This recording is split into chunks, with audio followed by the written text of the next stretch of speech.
Wanita ini sibuk menelpon dan tanpa disadari trailer anaknya berjalan dengan sendirinya. Lelaki di samping yang melihat kejadian ini dengan sigap menyelamatkan si bayi dan ia menahan stroller yang hampir jatuh dan melihat keadaan si anak. Si ibu menoleh melihat laki-laki berada di dekat anaknya, lantas tanpa berkata lagi ia langsung menampar si pria. "Pencuri, apakah kau mau menculik anakku?" kata si wanita, dan si pria menyangkal bahwasanya ia menyelamatkan si bayi. Akan tetapi si ibu tidak percaya sama sekali dan ia tetap menuduh si pria menculik anaknya.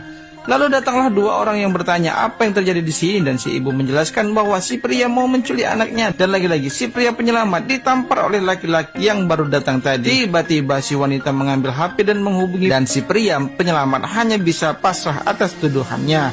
Tak lama datang polisi dan bertanya apa yang terjadi. Lalu si wanita berkata, "Aku yang menelponmu, Pak. Ini adalah laki-laki yang mau melakukan penculikan." Lalu si pria ingin mencoba menjelaskan, tapi polisi menyuruhnya diam dan menyuruh si ibu menjelaskan kejadian itu. Dan si ibu pun lagi-lagi menjelaskan bahwasanya anaknya akan diculik oleh si pria itu, dan polisi pun langsung menangkap si pria. Akan tetapi polisi yang satunya agak sedikit ragu dengan keterangan yang terjadi, karena si pria penyelamat menjelaskan lagi bahwa ia tidak menculik, ia hanya ingin menyelamatkannya. Pak polisi melihat CCTV ruko seberang. Ternyata apa yang dikatakan si pria semuanya benar. Ia ingin menyelamatkan bayi, bukan menculik bayi. Setelah melihat rekaman CCTV, Pak polisi beranjak menemui orang-orang yang tadi. Lalu Pak polisi pun berkata kepada mereka semua, "Lepaskan pemuda tampan itu.